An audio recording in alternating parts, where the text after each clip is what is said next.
everyone. I'm Dr. Michelle Quist-Ryder, and on behalf of the American Psychological Foundation, I'd like to thank you for joining us. If you'd like to turn on live captioning, instructions will be shared in the chat. As social and political challenges intensify for both the LGBTQIA+ community and the scientific research community, the need for connection and support has never been more urgent. We're grateful to gather today to confront these challenges and to explore how we sustain impact in LGBTQIA+ psychological research while standing with the people behind it. At APF, we believe that psychological knowledge is the key to building a world where all people are healthy, happy, and living with dignity. Through initiatives like the Franklyn Springfield Awareness Fund, which is making today possible, APF is dedicated to funding efforts to disseminate information to combat stigma and discrimination against the queer community. Thank you again for joining us today and for this important conversation.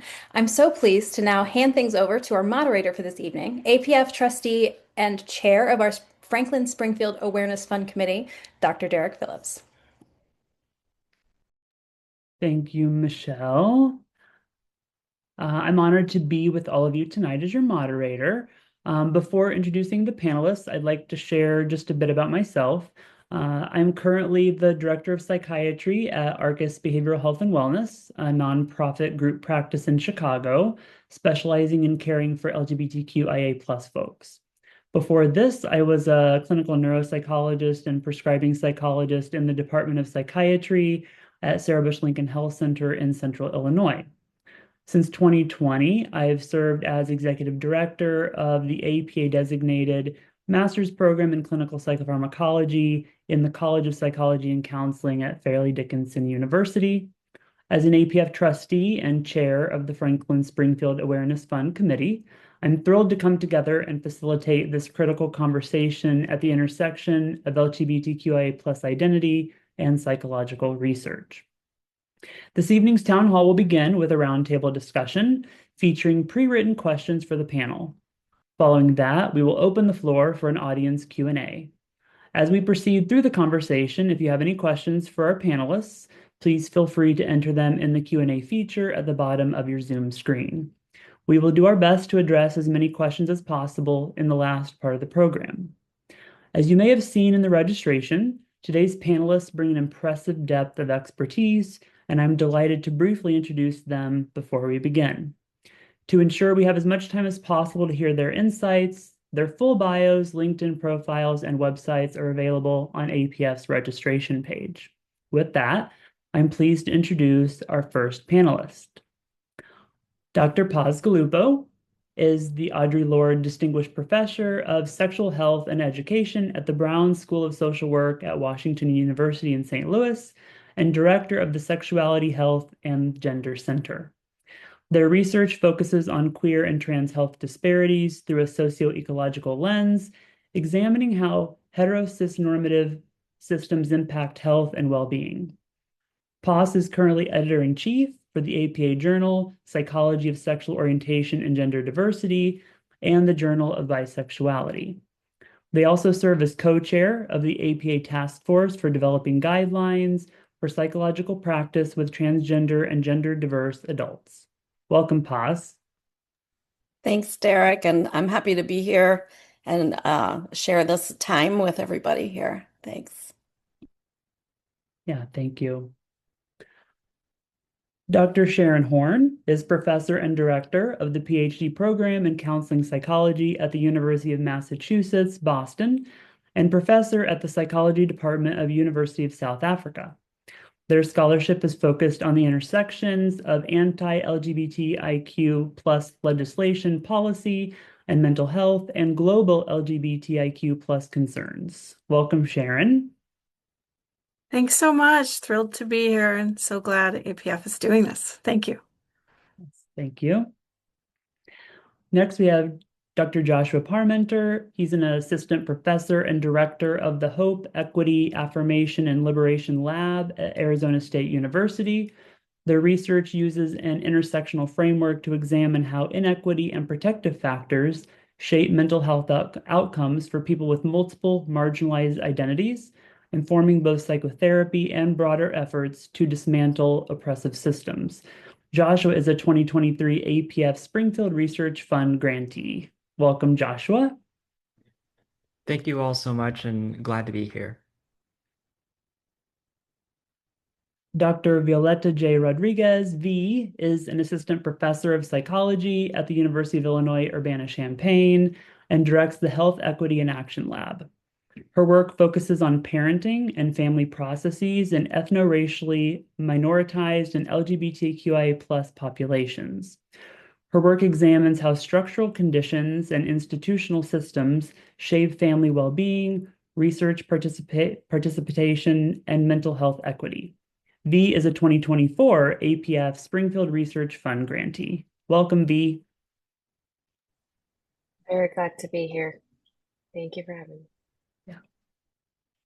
Next, we have Qiming, is an assistant professor at Boston University's clinical psychology program.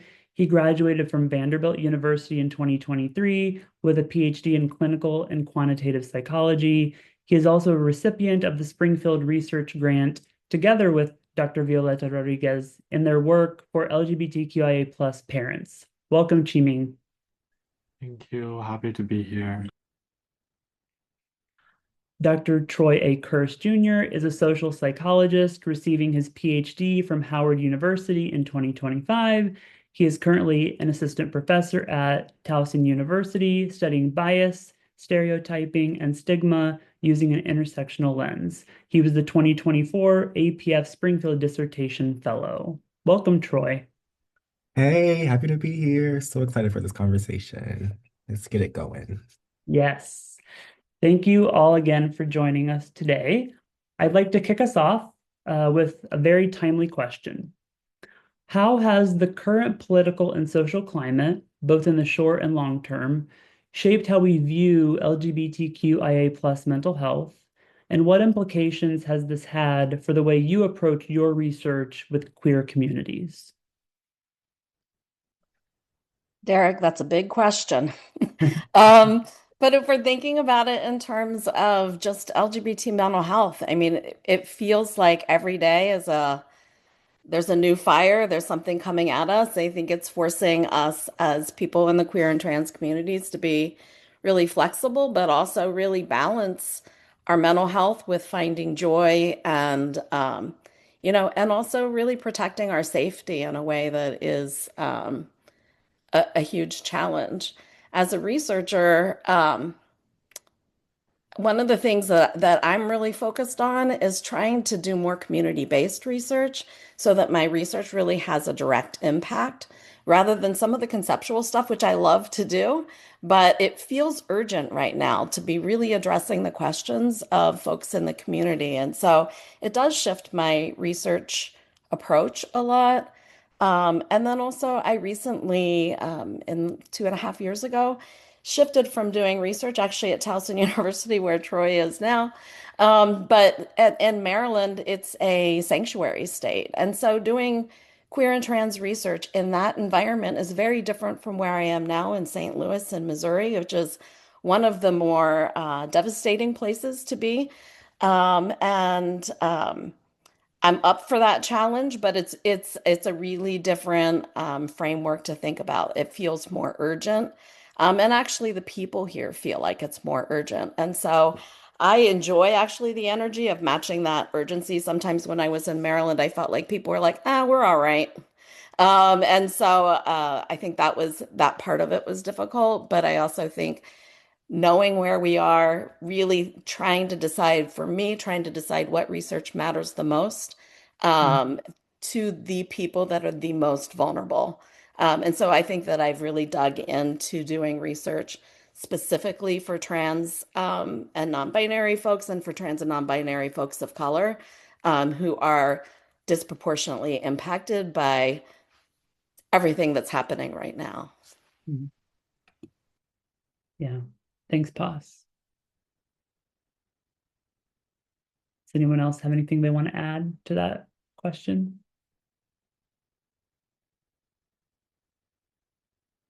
I was just thinking about what you're saying, Paz, and thinking about the responsiveness. I think that we've had to, to do as researchers and LGBTQ plus communities of like how do we respond? And sometimes, it's coming so fast that it's very hard to figure that out. But I also think it's also thinking about broadening what our research can accomplish and what is, like taking research out of just the publication process, but like how can we like use that an example as we were in our research group that we come together, we were like, okay, what can we do? We're in Massachusetts. We have some protections around gender affirming care. We can, communicate things, we can do things. And we were like, well, we could do a know your rights for therapists and professionals and use our research that way, highlighting from narratives of trans folks, especially who are participating in some of our interventions or things so how can we communicate to our broader psychology community was one thing that we were trying to do. But I think I've also just been really impressed by the responsiveness. Probably many of you are on like the SGM listserv that was created right after everything happened. Um, and that's just been really inspiring to see the ways that our researchers have come together and supported one another and gotten workout and requested supports. And I've just been impressed with that as well. Thanks, Sharon. So, building off of that, for those of you who are queer identifying researchers, how do your personal identities shape your research questions, methods, and sense of responsibility to the communities you work with? That's a great question. So I think for me personally, like there are a lot of different factors that influence that. I mean, there's my identities as somebody who's a white, queer, non-binary counseling psychologist. There's like somebody who's from a low socioeconomic background. There is like being a first generation college student. So thinking about all those identities that I have and like the positions of power and privilege that I hold, the insider and outsider status that I have within queer and trans communities broadly, and how that really gives me a lot of power and privilege to center communities within queer and trans communities that are not centered, basically. So it's like, wait, what are ways that we can uplift various communities that are often left in the margins? So a lot of the work that I do is with queer and trans, Black, Indigenous, and people of color. And with that as well, I think a lot of the research that I do is also very much informed by my identity as like somebody who used to be a theater kid. So, somebody who before when I was an undergrad, I was very much in theater, in the performing arts. And a big part of really what drew me to that area of expertise was storytelling, is that there's a way of expressing art, there's a way of expressing lived experiences, the pain, the healing, the joy, the laughter, just all these like multidimensional ways of being, right? And so now, as a researcher, as a counseling psychologist, I'm really kind of still influenced by that, of pulling from those areas of telling stories.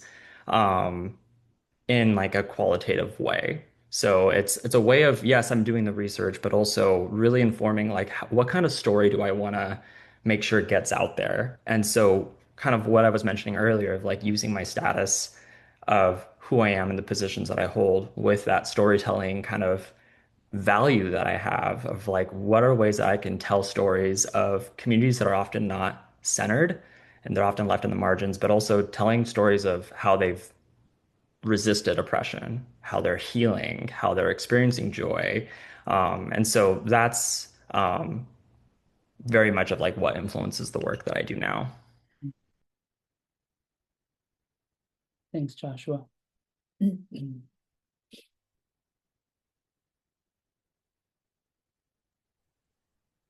I'll give it a shot too. How does my personal identity sort of shape my questions and methods and things like that? I am a proud proponent of me search. And what that means to me is that what I my daily lived experience is something that sort of promotes these questions and hypotheses I might have about what it's like to be a queer person of color, a queer man of color, a Black gay man. Um, and so when I am like engaging with my own communities, my friendship networks and things like that, and we're talking about some of the challenges that we might deal with, or even some of the positive things that we're experiencing, that sort of like has my science wheels in my brain sort of turning like, okay, ooh, how can we actually test this and see how that works? So that's just kind of how my personal identity sort of shapes that. But I also feel like a good sense of community for me, I mean, my responsibility to my community involves actually being active and intentional about joining these groups where these conversations are continuing to be facilitated. And so with some of my research actively and some in the past, where we're working with organizations, both locally and just across the nation, for Black queer community groups, like it's really powerful for me to be able to connect with not just scholars, but also like leaders, activists, and stuff like that, people who have voice to uplift the things that we're talking about in science, because we know that science can be very siloed and like gate kept. And so pushing myself out there and really making sure that we're getting the science out to other people who are not within the academic space or the sphere, that's kind of my responsibility. I kind of feel it's my job, right? So hopefully that helped a little bit. Yeah, of course. Thanks, Troy.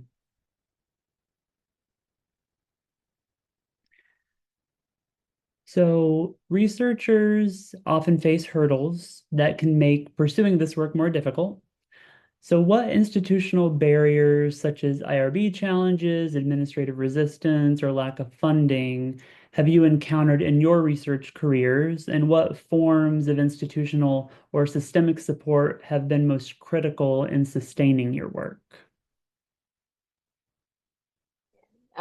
That's a really important question. I think, you know, I guess going back a little bit to what Paz said, one of the biggest institutional barriers I've faced was like the absence of a system, like to support us when our research became a target. I say us because some of this research was with Q. Like when we began recruiting LGBTQ plus families online, we were sometimes flooded with hundreds of hostile comments, hostile messages, right? And it wasn't just disagreement. Like I can handle people disagreeing with the research, but it was like coordinated harassment across posts, like across different platforms, right? And so there were moments when we just had to pause the research entirely because of the amount of hate made it unmanageable. And so, and there wasn't, I think sometimes for us, like it made it more manageable because it was like us like being constant touch about what was happening. And I guess the institutional piece was that there really wasn't a clear office to call. There wasn't a protocol about how to handle this harassment. There wasn't a like a playbook to follow or any sort of guidance about how to protect your research team when like undergrad arrays or grad students were exposed to this hostility. And so the barrier wasn't the hostility itself, but rather it was also that institutions are not always really like structurally prepared to protect the faculty or trainees doing the work with marginalized communities. Um, and I think funding would probably be another part of it. Like research that centers like queer families are often like treated as niche, like especially in journals, right? When we submit certain work that focuses on families um that are queer, I think it's usually more like, oh, it doesn't belong in a family journal. It really should go somewhere else, right? So I would say that's been like the second worst barrier. But I think the biggest difference for us, like getting into the more positive things, has been like real material support that we've been able to receive also from institutions in a way, right? Um, like I know that when this happened, there were like mentors who advocated for us to be like when APF funding ended, for example, for us to be able to continue this work, be able to recruit more families so that we can increase our sample sizes, right? And then they also ended up providing financial support to be able to work with community organizations that support LGBT populations and being able to give us funds to support the organization while they helped us with recruitment. And so I think that tangible support has been really influential. And I guess that wouldn't have been possible without the advocacy that I think I received from my mentors when like the harassment happened. And of course, I want to just give a shout out to APF and Springfield programs just because um, it's been sustaining in a deeper way. Like I know I touched on finances and the funding is important, but I think if it hadn't been funded by APF, I think it would have been easy to say like maybe I shouldn't be doing this work, you know. But I think receiving the grant from APF just legitimized the work, and I think also send the message to communities and families that we're still listening. There's still people that care.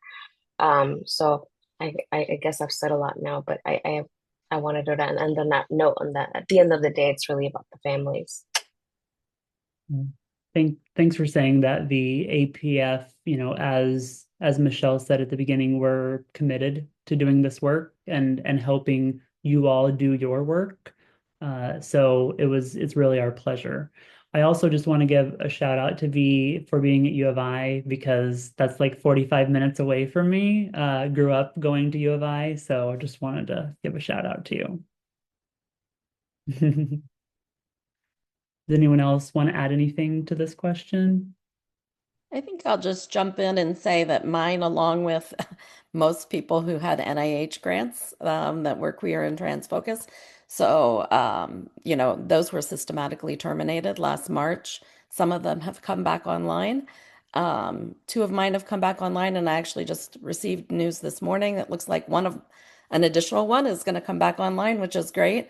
But we don't have things in place. So as soon as those were gone, my institution was like, I mean, you don't have money anymore. So now we don't, like I lost my postdoc, we lost our admins, we lost a lot of support, and there wasn't anything behind that to be able to, keep up the work in the same way. And at least, I'm a full professor, so I have a lot of privilege. I'm not worried about getting tenure. I'm not worried about taking on risky projects, but I have so many mentees who really have questioned how to continue doing this research and how to find a bridge. I mean, I do believe that it's gonna, continue to change and shift. But what do we do when people are trying to go up for tenure, trying to make a career out of this, and our research itself is being politicized? So what happened to the two of you in terms of people harassing you? I mean, that's commonplace. And if we don't have people supporting, if we don't have other people thinking it's important, we're being so politicized, it's really hard for people to feel like they can put their necks out to support us. So I think the other thing is that those of us who are in privileged positions to be able to mentor other people or to find other ways to support junior faculty, encourage them, and when we have it, to have financial support to keep people in the field, I think is really important because we're not built to have backup when things go wrong. And in the last year, we've seen a lot of things go south for this research, and a lot of us are just trying to pull it together. And we need better systems to be able to kind of sustain us in times where we're being targeted. So Yeah, thank you both. When research systems don't adequately support queer scholarship, the responsibility for sustaining this work often falls on individual researchers, like what we were just talking about. So why is collaboration essential for sustaining impact and continuity in queer psychological research? And how can we move away from placing the burden on individual researchers? I'll jump in for this one. I think collaboration is essential in this type of research because historically and still today, like this work exists in a very structurally vulnerable position. So when these research systems don't consistently fund it, protect it, or reward it, the responsibility for sustaining it gets shifted onto us as individual scholars. And just like it was just mentioned, often junior faculty like me, scholars of color, trans scholars, and even like contingent faculty to end up kind of being those people. And that's not sustainable at all. And then also queer researchers, we end up kind of carrying multiple roles at one time. So we're doing the research, we're mentoring students who don't really see themselves being represented, we're responding to community needs, we're navigating political backlash, and often serving as representatives for diversity at the same time. Like it's too much. And so when that labor is individualized, it leads to burnout, it's stalled projects, and in many cases, people end up leaving the field. So to answer your question, like collaboration matters because it kind of distributes that labor and that risk. So creating intellectual and emotional safety is like one thing that comes out of that. And so when you're working in a team, you're not standing alone whenever your work is challenged or misrepresented or defunded. You have people there that can like advocate for you. They can advocate with you. They can co-author with you. They can carry the projects forward. And then just in case someone needs to step back, it can protect that continuity that you mentioned. Um, and then in the same realm of continuity, it also builds generational continuity. So without networks, when one scholar burns out or leaves, years of expertise in that data can disappear with it. So with collaborative structures, graduate students, postdocs, early career scholars, we can all inherit the projects, the methods, the data, the relationships. And then that's how that can sort of like survive more long term. Um, and I also want to like emphasize that collaboration shouldn't be treated as like a personal coping strategy. Um, it's not about like individual scholars finding support networks to survive. The deeper issue is really structural. So institutions have been very comfortable letting our queer research persist through personal sacrifice rather than institutional commitment. And so at this point, our system is normalized where people are expected to do this work because they care, and that language substitutes for actual resources. The passion kind of stands in for funding, commitment becomes a stand-in for job security, and then that disproportionately sort of like affects the most marginalized scholars, I would say. So moving away from this individual burden, that means changing the infrastructure. So that means like placing more value in like collaborative work for tenure and promotion, not just first authorship. It means funding research networks and centers and not just one-off projects. And it also means like building formal mentoring systems rather than just relying on the goodwill of us who just wants to mentor out of our own, because we want to, because we care. Um, and like it was mentioned earlier, kind of like having that support, actually investing into that admin support to sustain this type of research. It can help make sure that the projects that we're conducting and that we're moving forward doesn't collapse whenever there's like a leadership change or something. Um, I feel like I said like a lot. So all in all, I'll just end off by saying this, like, um, queer research shouldn't survive because a few people are willing to overwork themselves and absorb institutional neglect. It should survive because universities, funders, and professional organizations have decided it matters enough to support it structurally. So collaboration is essential, not as a substitute for institutional responsibility, but as a foundation, I would say, that institutions should be actively investing in rather than taking for granted. Okay, I'm done. I'm done. Thanks, Troy. I don't think you left anything else. Like I think you literally covered everything with that, and it was terrific. Uh, so so building off of that, many researchers are navigating how to gain visibility in their work while also keeping themselves and their community safe. So how can we build and maintain affirming research environments that support students and mentees, foster trust, and protect researcher safety, especially while balancing visibility, equity, and personal risk? Yeah, I think it's a great question. And I was just thinking about Troy's great thoughts on collaboration. I just was like, can you imagine doing this work alone? And I was just having a daytime nightmare just to think about trying to do this work alone. And that goes with like how do you create affirming research communities and environments. And I think a big part of that is really validating that the emotional labor and cost that goes into doing this work, like what V was talking about with the tax on the research, or the Paz was talking about the funding cuts. We have to recognize in our groups that, in our communities, that this is deeply impactful. And we have a lot of research over the years that's shown us that legislation can have mental health impact. Policies can have really detrimental effects on our relationships to our mental health. So that is a huge piece of it, I think, really making sure that we keep that in mind, that this is not that system is always also impacting us individually. And talking about, turning our research into action, I think when people can get really laden with the heaviness of all this, if it's feeling like, research takes a long time, publishing takes a long time. It's not very, the rewards don't come quick. And so how can we really turn that research into action right now, and communicate what we're doing to participants and communities?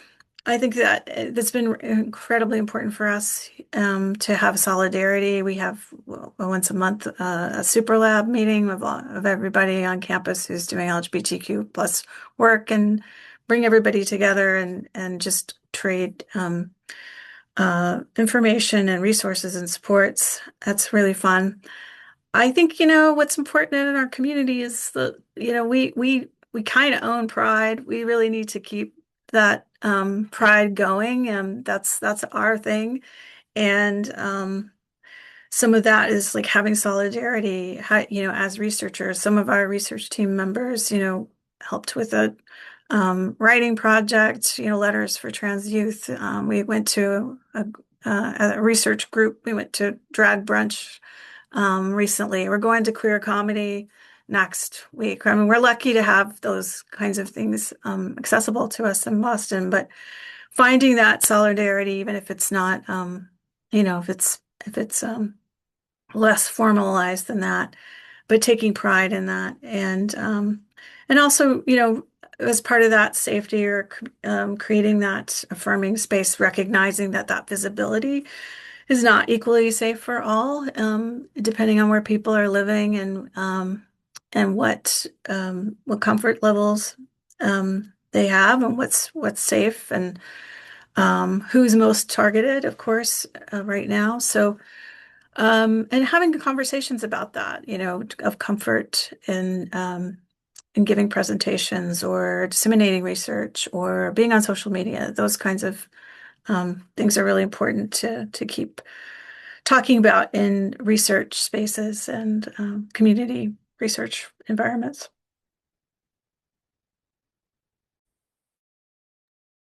Thanks, Sharon. Any other comments on this question?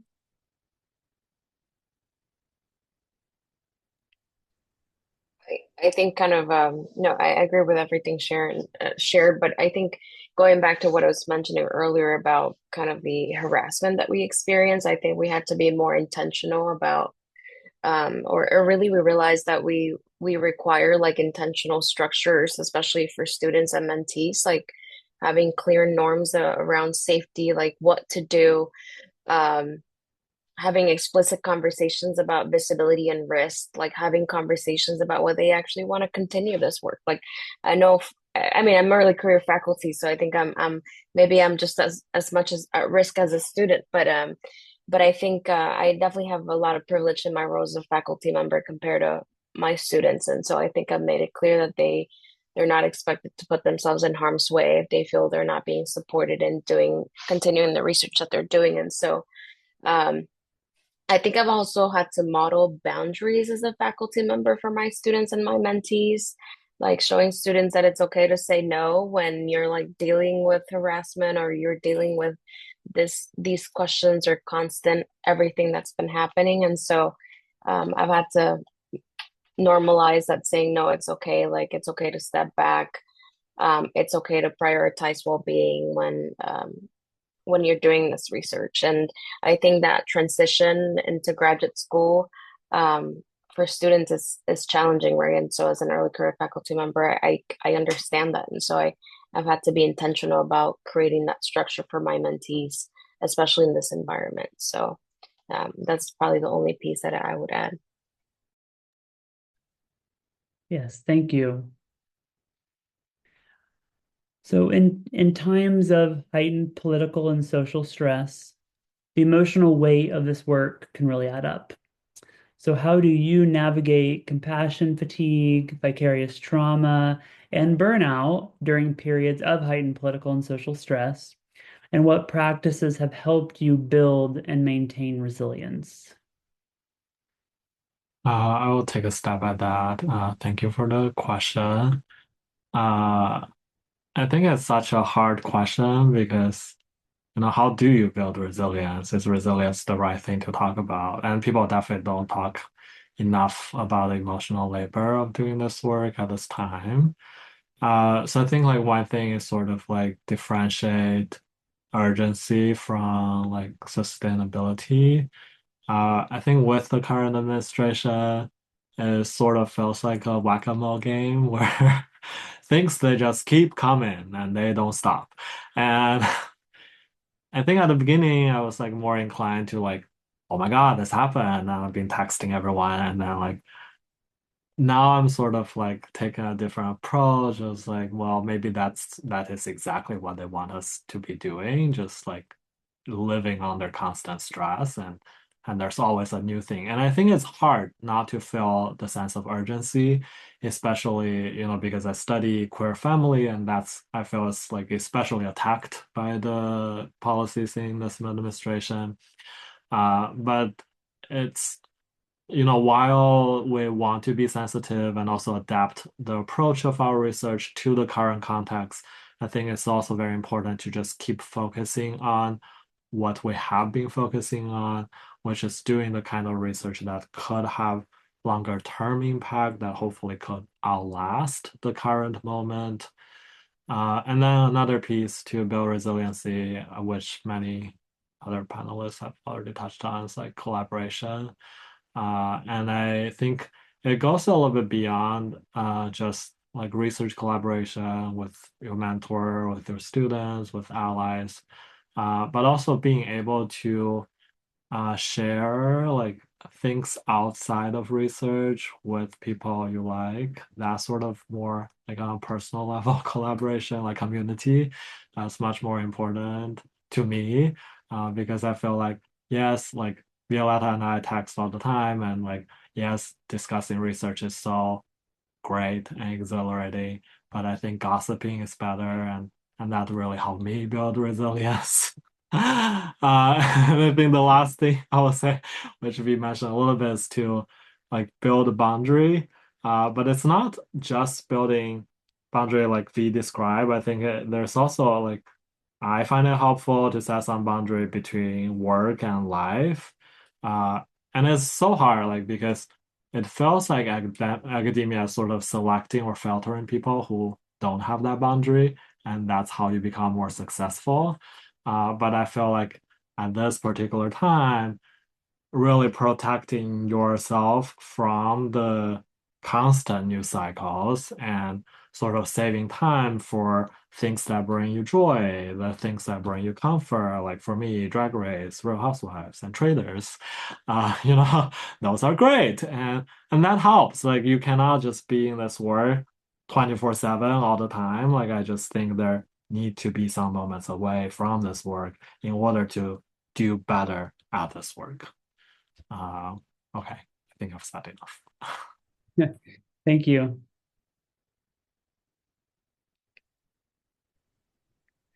I think I just want to underscore that like the idea of and using maybe a couple of different idioms or sayings, it's like what fills your cup?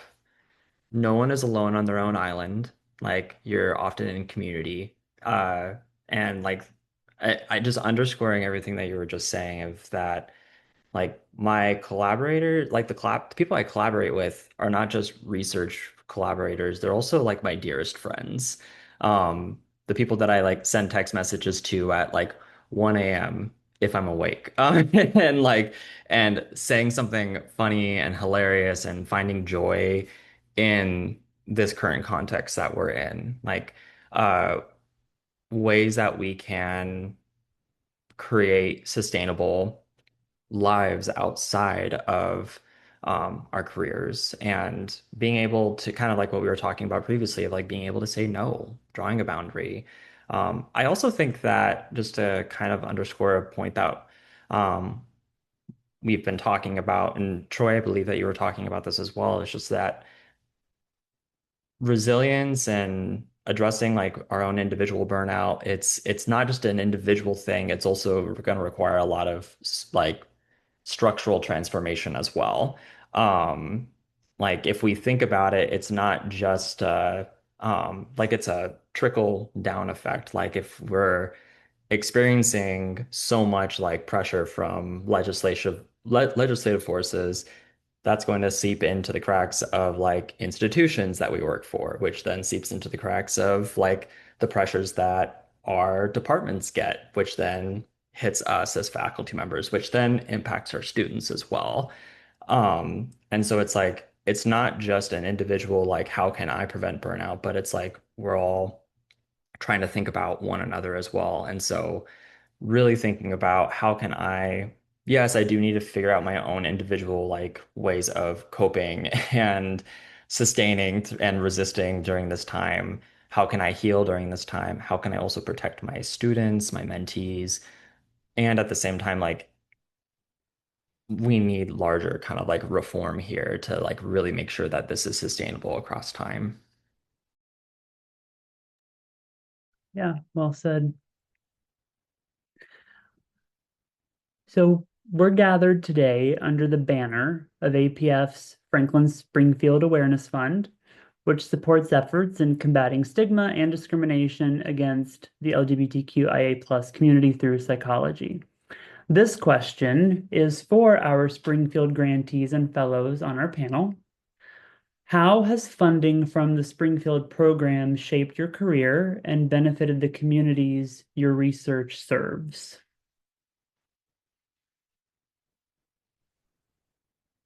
I can go ahead and start off. So I got the Springfield Research Award in, I believe, 2023. And so had to use a little bit of memory there. So I was my project was about creating a measure of resilience for queer and trans, Black, Indigenous, and people of color. It's something that doesn't exist out in the field. So we actually have a way of um, actually measuring this construct. So a lot of times within research, we often take measures of LGBTQ resilience, and then we just adapt the wording, or we map different conceptualizations and ways of thinking about it based off of our own like kind of research ways of thinking about it, and just saying, I think this is how you measure resilience for queer and trans people of color. But that's not sufficient enough, and oftentimes like the voices and how they are experiencing and understanding their own resilience and resistance isn't captured. And so that was the whole entire focus of the project. So we did qualitative interviews. We then created items based on the qualitative interviews, so really grounding it in their lived experiences. And now we have a measure that just as news for everyone, it got accepted, and so it should be out published very, very soon. And if it weren't for the opportunities through APF Springfield research funds, like it wouldn't have happened. And so I really am very, very appreciative for like being able to have this construct that we can now measure like and really further the research in this very important line of work. And it's also really launched uh, a career in terms like for me, but also as a way of giving back to communities.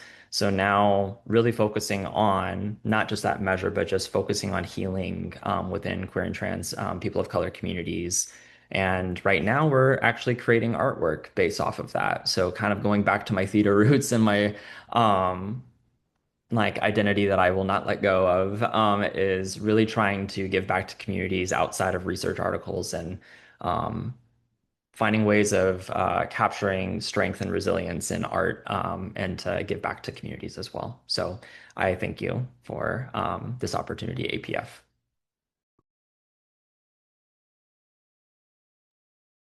So I'll go next. And yeah, so similar to Joshua, Sheeman and I received the Springfield Research Fund grant in 2024.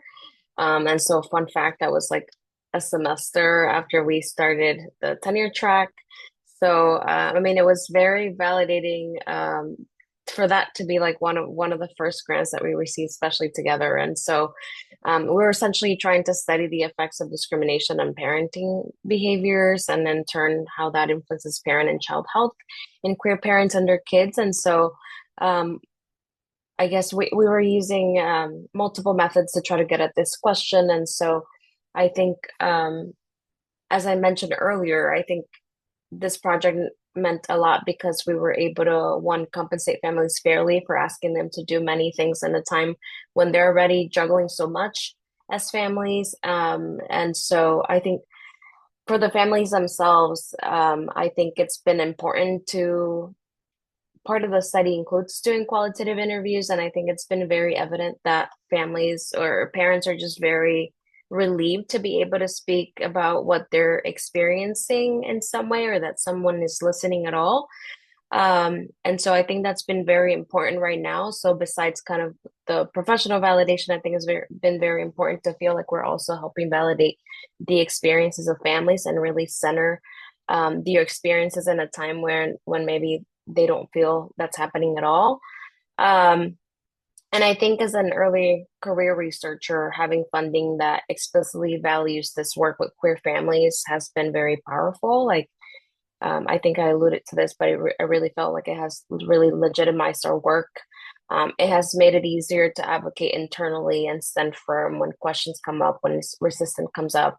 And so that backing has really mattered as someone who's new. And so I think personally, it's also been sustaining. Like, I'm in clinical psychology. I'm Latina. I've always kind of felt like there isn't a whole lot of me in psychology, and so I think it's been just important to know that there's this kind of support for psychological research. And it also has reminded me that, like, I'm not doing this work alone, that there's a community of other people. And now it brought me to this network of people who are doing similar work. And so the isolation, the harassment, I think can be very traumatic. So I think it's just been great to know that there's funding that's trying to combat stigma through psychology and like thoughtful and accountable ways. And I think that has really made a difference. So I think I could go on about the impact of the grant, but I think Sheeman also has other things to add. So I'll let him go. Okay. Thank you. I mean, I don't have much to add. You answered so many things. Obviously, it's been very helpful in terms of my own career, but I also think it's also helpful for trainees in my lab to have this opportunity to be exposed to this kind of work.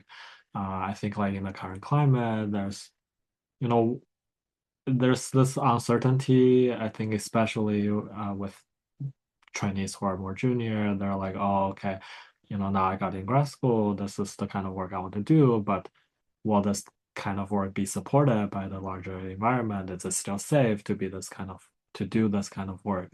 So I think having the funding and being able to kind of actually do the kind of work that they wanted to do all along, that's validating for them. And also, this sort of politically charged environment, yes, it's a lot of challenge, but it's also an opportunity to really dissect how we research this population in a nuanced way, how we interact with our participants. So I think in a way, it's sort of like an opportunity for the trainees and for me to have this deeper understanding and empathy in terms of doing this line of work.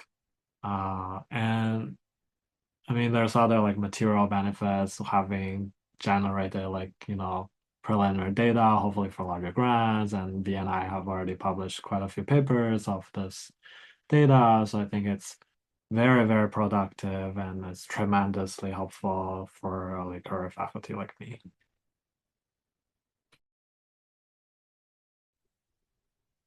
Everyone kind of just took some of the stuff, much of the stuff I was going to say anyway. So I'll just kind of just restate that it definitely legitimized and reaffirmed the kind of passions that I have and like what actually brought me into the psychological research space.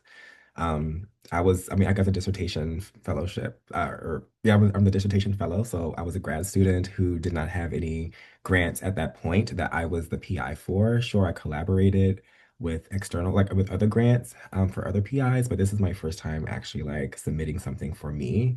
And it was just a big deal when I was like, oh wow, people actually like like my proposed idea, was actually supported and taken care of. And I'm like, great. So not only did that kind of motivate me and inspire me to continue doing the similar type of work, but it also allows me the experience of knowing how to kind of pave the way forward to my students now who were also interested in kind of supporting grants or trying to get grants and things like that. And so now I feel like I have like this niche, especially within APF and the APF mechanism of for funding grants.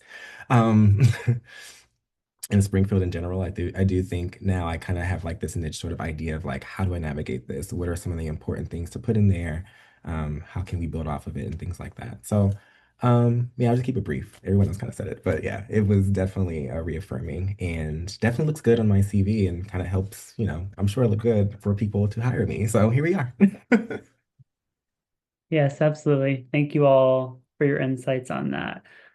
Um, we often talk about the importance of trust when conducting community engaged research, but for many communities, trust in research institutions has been broken in very real ways.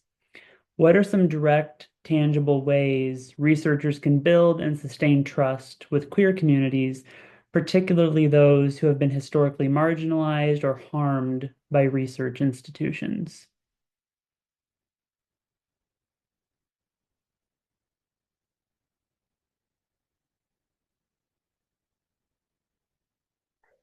I'm happy to speak to this. So I'm in a clinical community area, and I think it has made community work a little bit easier in that sense because I think there are multiple resources that help us facilitate community collaborations. Like I mentioned, like one of them was like facilitating funds to be able to work with local LGBTQ plus organizations. And so I think what we have been doing, for example, to not just conduct research with queer families has been that I myself have been leading a few like parenting support groups at the local organization. And, when I brought this up to a few mentors, they advocated for us to be able to get more funds to, for example, bring refreshments and sort of give back in a tangible way to families. And I think now it has expanded that, my graduate students wanted to be involved as part of this initiative. And so we've been putting together different modules to give back to the organization. Like, for example, they have different support groups and now they want to have more psychoeducational groups. And so our institution also facilitated paying a research assistant to help putting together these modules for the organization.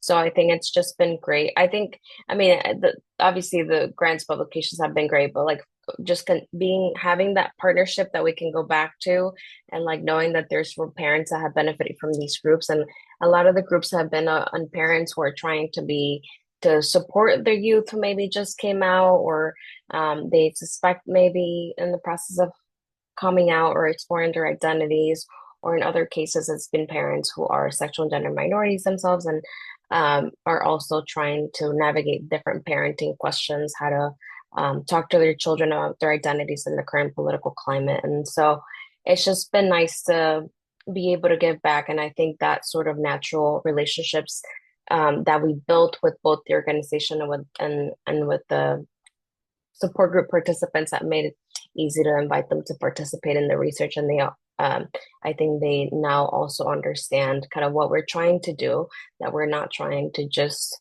um, frame them in a particular way that could harm the community further. And so I think those are a couple of things that I think my institution has facilitated that has made it a little bit easier to gain trust and sustain trust, hopefully. So, um, you know, shout out to other institutions that we can do great things if we have that support.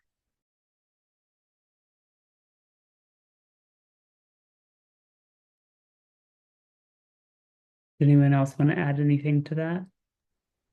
I would just say that I've tried to up my connection to partner like community organizations. So recently joined the board of directors for a local organization in St. Louis specifically for trans housing. And so being able to work with them and even help writing grants that have really nothing to do with research, but have to do with supporting the organizations and getting their operating funds going. And that's been a great learning opportunity for me. So I know more about the needs that are there. Um, Being able to trust those, develop that trust with the organizations, and also facilitate connections with my students who are really interested in not only doing research, community-based research, but actually getting in there and making a difference in the community and doing community-based practice. And so I think not always going in as a researcher, but going in as a way to learn and volunteer um, and kind of activate a different aspect of like who I am and how I'm interacting with community. And I don't always have to go in and be the community researcher. I can go in and um, I can, I can go to the potlucks and I can go in and find community there and do that work. And that's really been a deliberate choice, and the benefits of that have been beyond what I could have imagined. And so I think sometimes humbling myself and just going in and doing the work and not having to be the expert has been really nice. Yeah, thanks for those insights. Before we open up to questions from the audience, one final question, which a few of you have started to answer early, which is totally cool. Where do you find joy or hope that keeps you engaged in this work?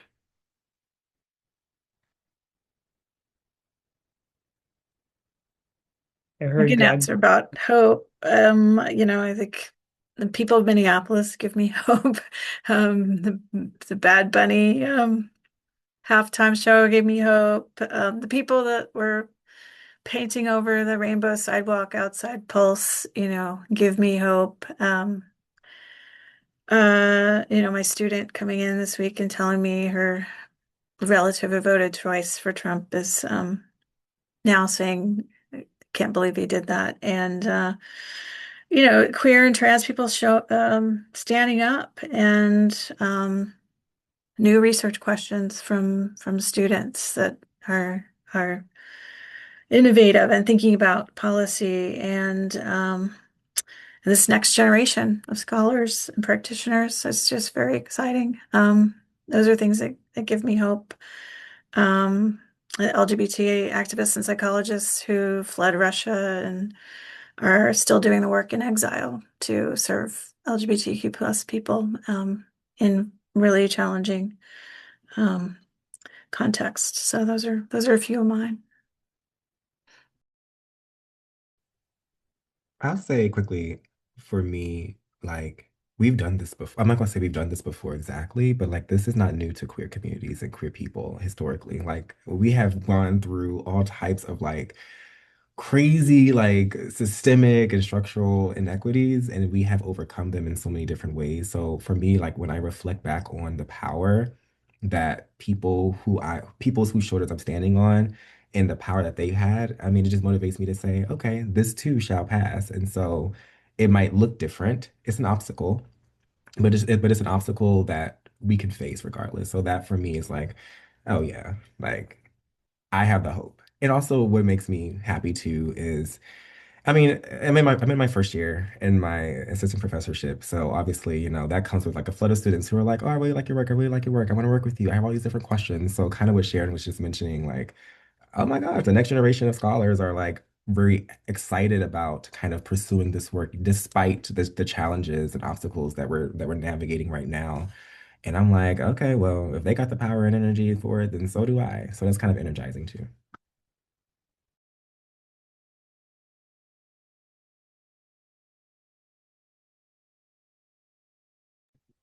I'd probably just echo the same thing of the next generation of scholars. Like I think um one of the big things that I got into this field for is mentorship. So like everyone's like, oh my gosh, like the research.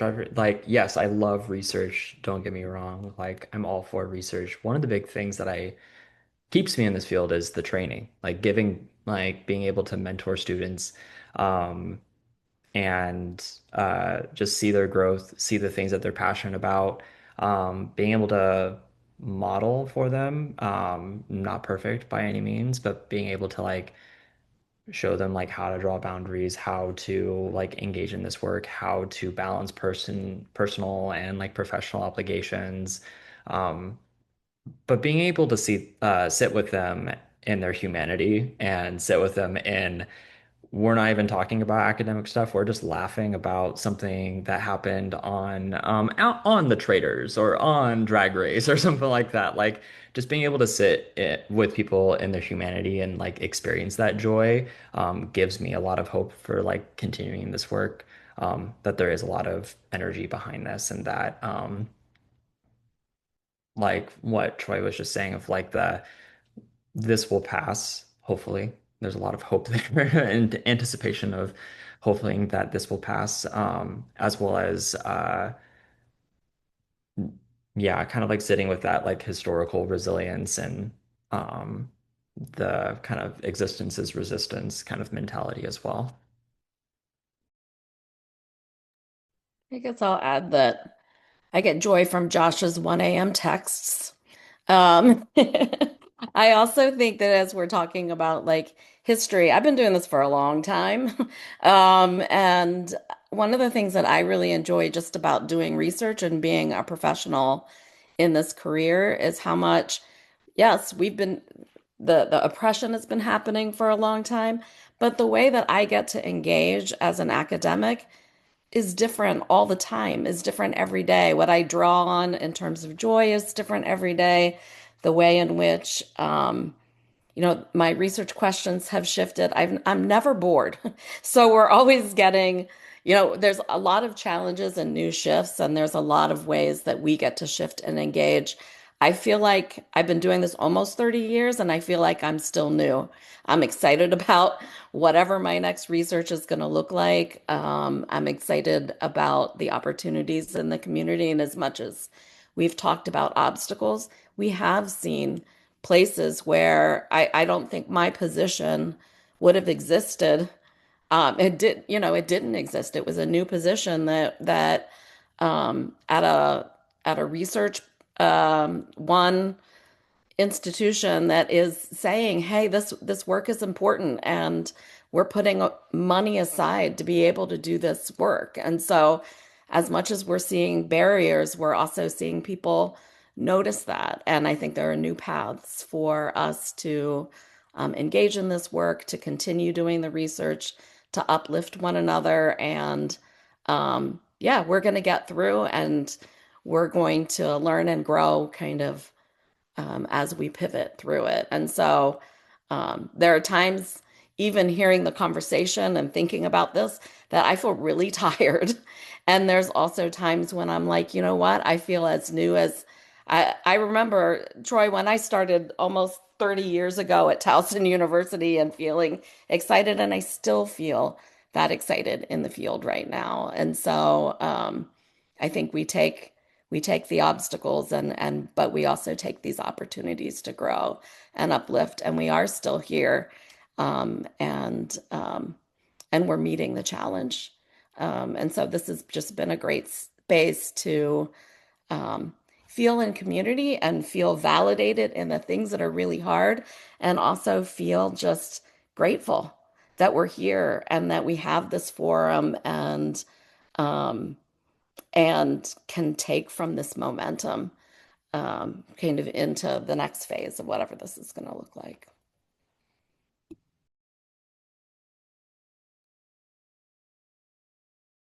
Thank you. So thank you to each of our panelists for their time and thoughtful discussion. The remainder of our time will be focused on answering questions from our attendees.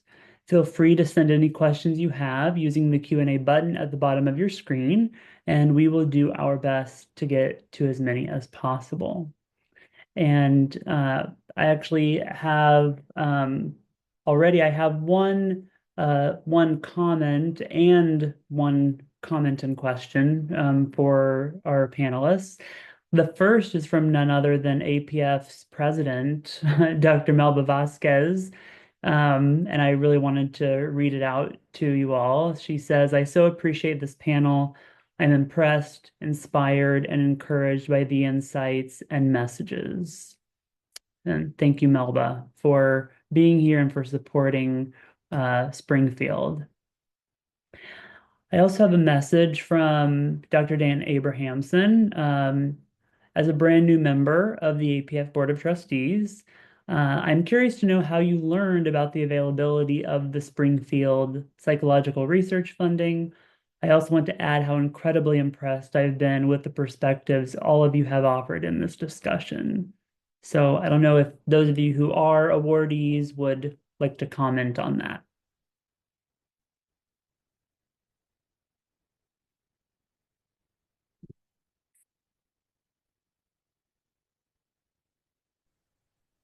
Good old Google. No, like I mean, in all honesty, I was a brand new faculty member. At the time I was at University of Missouri, and I was uh looking for other ways of like funding the research that I wanted to do. And knowing that I had a lot of different ambitions and that there were like this project that I wanted to do was something that was um it was going to take quite a bit of funds, and I wanted to make sure that I could support that project and make it come to life. And so, um, one thing that I had known was about APF's various kind of like funding pots and resources, and so I just kind of went from there and searched through. And luckily, that year they had announced that like this APF Springfield research award was going to dedicate at the time, I think in the 2023 award cycle, I think had two opportunities, and one of them was dedicated towards intersectional research. So I was like, this is my ticket, like, or this is my opportunity. And so I went for it. So that's how I learned about it. Thank you. I'll go out on like a different, like a similar but different. I mean, of course, Google, but I actually, in my third year in my PhD program, I was invited, in my third year or fourth year, anyways, somewhere in the middle of my graduate training, I was invited to APA's Racial Equity Think Tank, and that's like a summer thing that they do for brainstorming and stuff like that. And I was fortunate to be placed in a similar group, like a working group, with the CEO of APF, Michelle, who's also on here. And I didn't know much about the American Psychological Foundation at all. I was learned a lot just from talking with her, and like we really connected. And one thing that she told me about was kind of like the LGBT related stuff that the APF is like working on, the funding and things like that. And so I was like, okay, well, let me be curious, like let me look into it. And I saw that there was like this whole Franklyn Springfield thing and research fund, and there were so many different things that was coming out of it. And so I told myself, okay, let me go ahead and just like write this down in my little notebook for the future as I kind of approach my dissertation and things like that. I want to kind of keep this in mind. So I do, I don't know if I would have come across it. I mean, Google's always going to be helpful. So I don't know if I would have come across it or not without running into Michelle and learning about APF from that event. Um, but she definitely like kind of kickstarted like this stronger interest in it. So yeah. I think we search, there's like a search engine for APF grants, and then you can filter like career stage and stuff like that. So I think we just did a search on that. I think we're just gonna have to have Michelle go out and talk to everyone individually. I think she'd be fine with that. And she's here, so I can say it. I'm saying it in front of her, but I think she would love that. So another question. Oh, there's Michelle right there. I'm in. Send me. I'll talk about it. No problem. Thanks, Michelle. So a question we had, have researchers changed the language in grant proposals to get needed funding for research? I think it depends on what funding source you're asking about. I think for NIH and for federal grants, there is some guidance that has been given. It first came out with a whole list of words you can't use, which is probably most of the words we've used across um, the entire hour. Um, and that has shifted. And when we say things are shifting, the advice coming from NIH and NSF changes again, probably weekly. And it also depends on what institute you're working with. And POs have been so program officers have been pretty helpful about nuancing what language is appropriate for different pieces. It requires a lot of networking. It requires a lot of trust of trying to figure out who on the inside is actually trying to help you think about things. Um, and I think some of the private grants and foundations, I think they're creating opportunities because they know that there's been a lack of federal funds. So I think there's a lot of ways that we're being asked to shift our language, to shift our framework. And that's been hard because there are times where you want to shift the language, but you also don't want to compromise the communities um, that you are centering your research questions on. And I think that there's a lot of different ways that people are navigating that. And I think that also depends on how kind of your position of power and your privilege in navigating that. So I'm definitely seeing it at the federal level.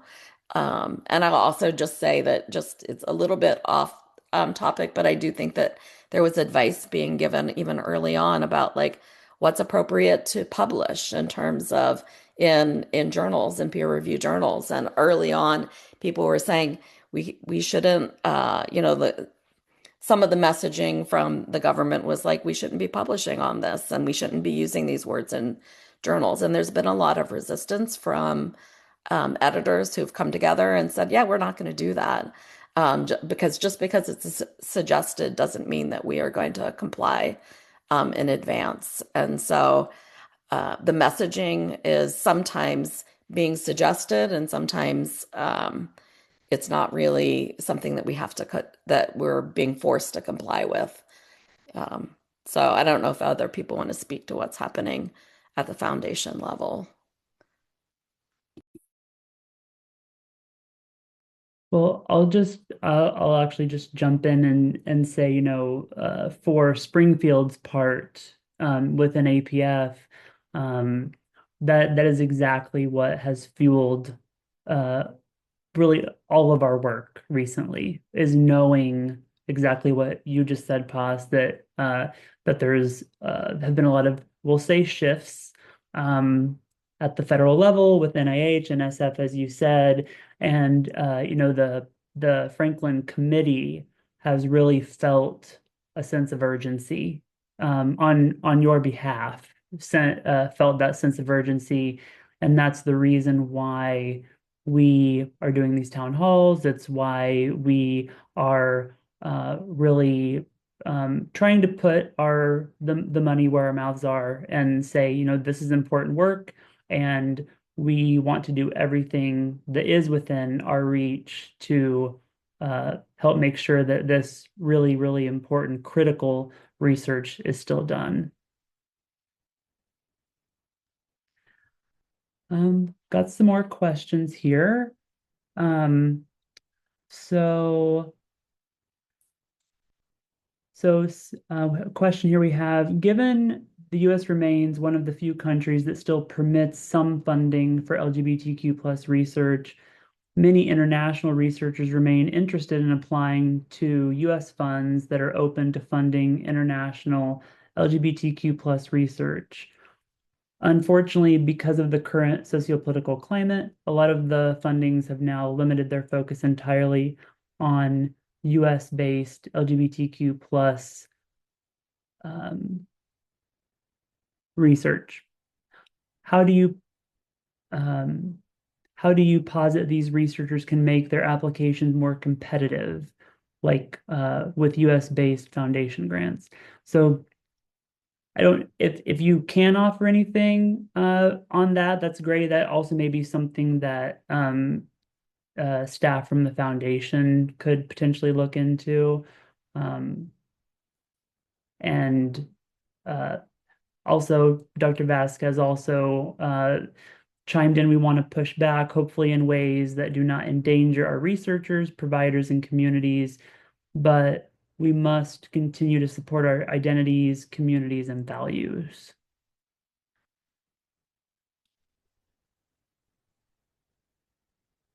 So just to jump in here from the foundation perspective, it's hard to say on like a grand level on how I could say that someone should approach this kind of funding because essentially when it comes to this kind of funding, the rug was sort of pulled out from under us, right? So for a long time, it was this was normal, this was okay, this was supported, and at the beginning of 2025, it was really just sort of indicated this was no longer okay, and from a federal perspective. And there's a great deal of foundations, there's nonprofits, there's people who are saying that's not okay with us, right? That we still want to fund things from our sense of values and what is right, and both from a values-centered, human-centered, what we know to be right and true, but then also from a scientific perspective of we know that this is true because of science. We know that there's evidence for this. We understand that what is real and what is right. And so this kind of balancing act of how do we go ahead and fund these things? How do we stand up for our values? How do we stand here against the onslaught of people saying that we could maybe, close you down for this. What do we do for that, right? So I am very fortunate as the CEO of APF that I have a group of trustees that said, absolutely. We 100% will stand for what is right, right? We had a message on our website and we started from the beginning to say, you know what? We're here. We are here to stand for what's right. We're here to stand behind our values, behind this community, behind the things that we know are true and good.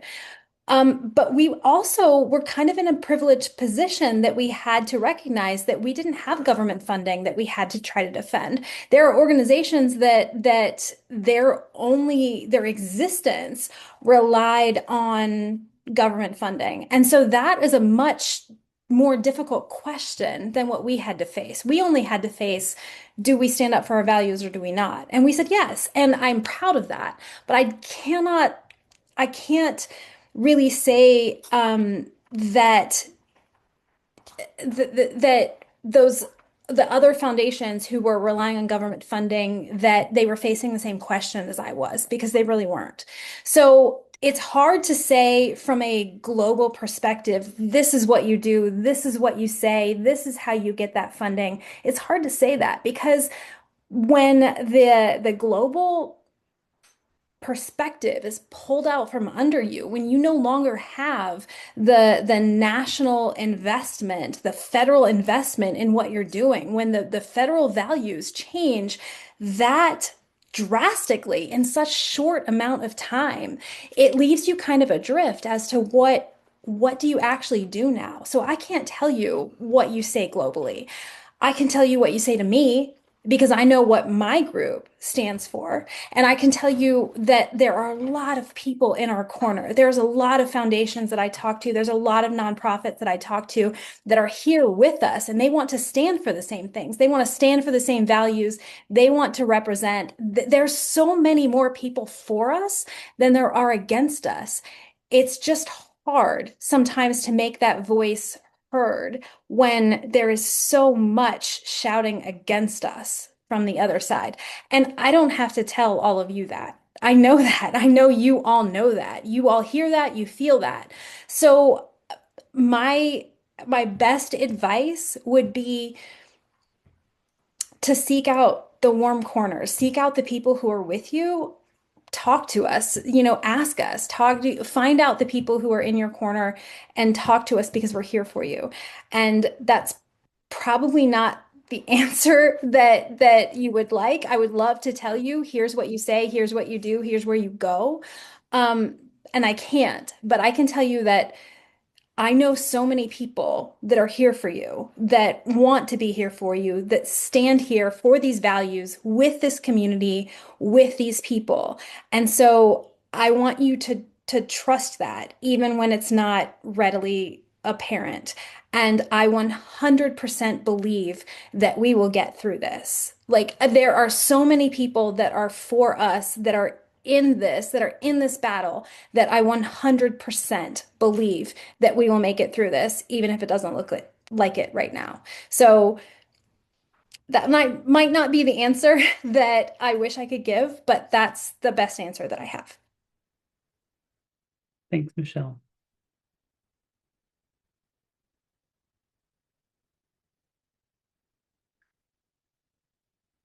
So I'm not seeing any additional questions at the moment.